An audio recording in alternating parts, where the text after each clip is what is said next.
What's going on, guys? Welcome back to Trapfish Aquatics. Today I'm going to be showing you guys how to remove Cory eggs with a credit card.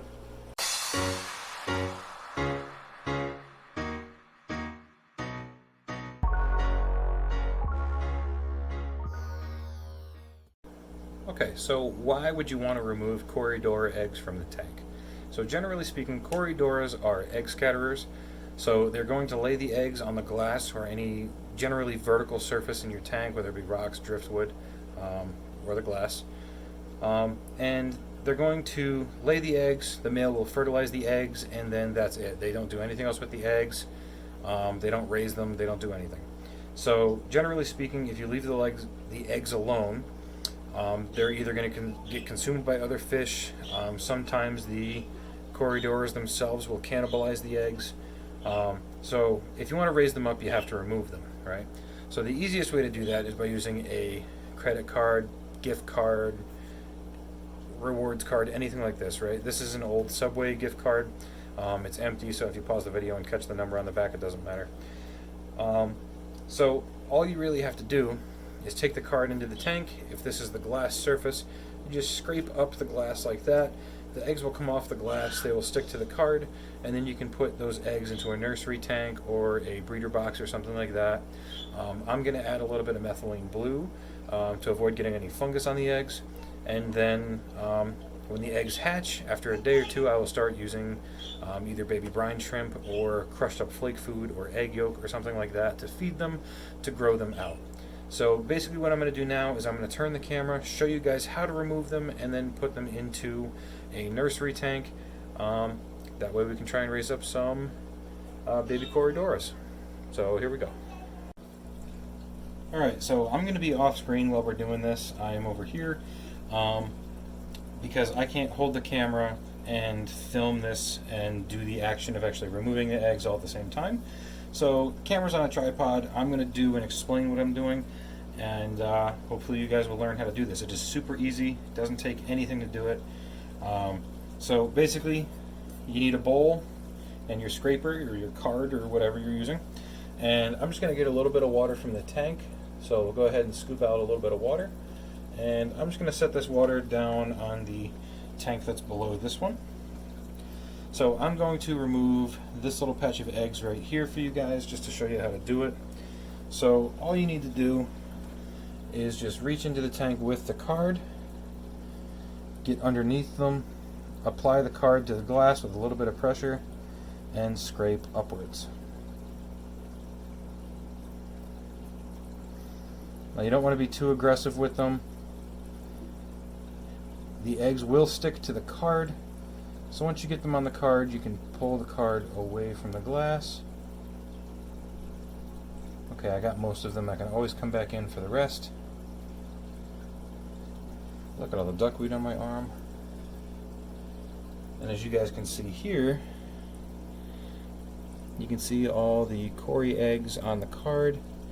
I can't tell if that's focusing or not because of the light. So then, look at all the duckweed on my arm.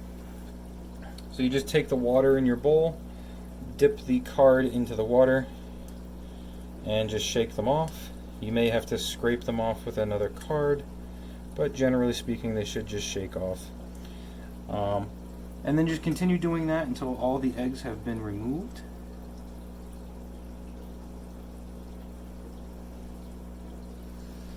And then we can add them to the nursery tank. So I'm going to go ahead and scrape all these out and then show you guys how to put them in the nursery tank. I'm not going to film all of this because this is going to take me probably about 20-25 minutes, and then we'll pop back into the video back at the nursery tank. Alright guys, so I got the Cory eggs. I'll see if I can tip the camera down so you guys can see them here. See if this works. You can see them there in the bottom of the bowl. It's all the white little clumps down there. There's probably about 50 to 75 eggs there. So, whoa, shake the camera. So I'm going to go ahead over, we're going to get these into the nursery tank, and I'm going to add a little bit of methylene blue, and then we'll let them go for a couple days and see what happens. Okay, so we're over at the nursery tank. This is a 5.5 gallon tank. I currently have it heated to 77, 78 degrees. And we're going to go ahead and we're going to add these eggs to the nursery tank. They're just going to rest on the bottom. And all I'm going to do for that now is just put them in. Now, generally speaking, the eggs are going to stick to the bottom of this bowl, so you may have to give them a little bit of assistance. The eggs are fairly solid, firm, so you can just brush them with your finger a little bit, and they will come out of the bowl, and you can just let them settle into the bottom. So we'll go ahead and we'll do that.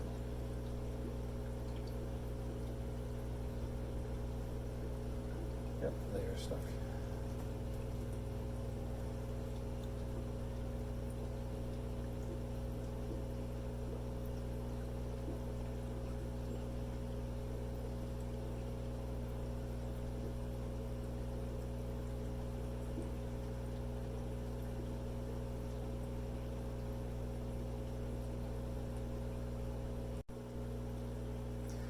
Okay, so all the eggs are out of the bowl and they are into the nursery tank.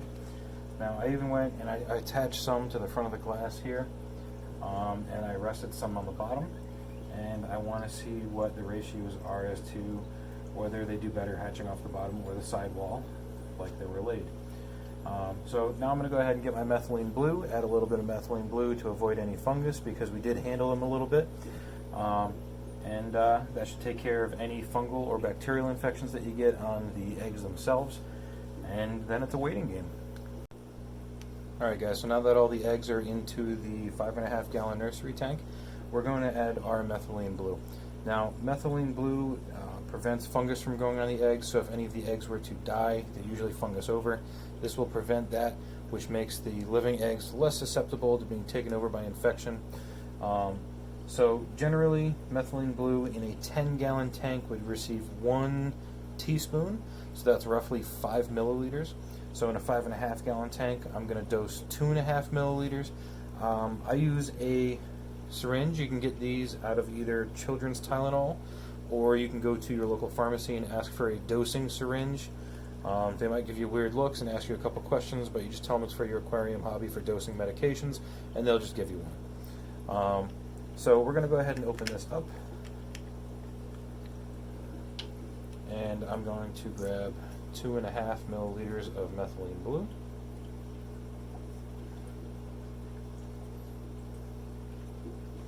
It's a little under. Okay. So here's my 2.5 milliliters of methylene blue. Now, one thing to make sure of when you're using methylene blue is do not get it on anything you don't want it to turn blue, because it will turn everything blue. And I'll show you that here in a second. So we go ahead and add the methylene blue in, and we give it a little bit of a stir around.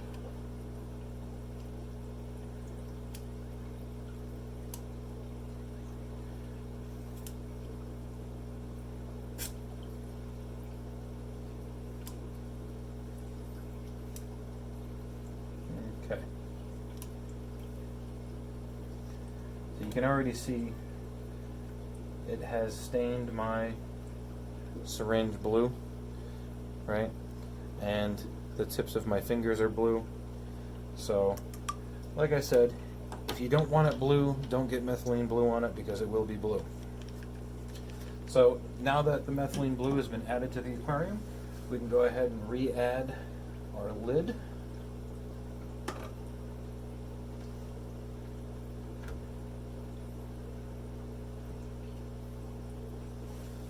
And now we wait for the eggs to hatch. Once the eggs hatch, you go ahead and feed, like I said before, baby brine shrimp, real crushed up fine flake foods, or you can even cook an egg yolk and put that in like a stocking or something like that, and give it a little pinch like that, and all the fine fibers of the egg yolk will fall down. The Corydoras will eat that. Any kind of protein to really get their health growing. And then we can also add in some vegetables and stuff later. So that's pretty much it for this video, guys. Thank you for watching Trapfish Aquatics, and I will see you guys in the next video.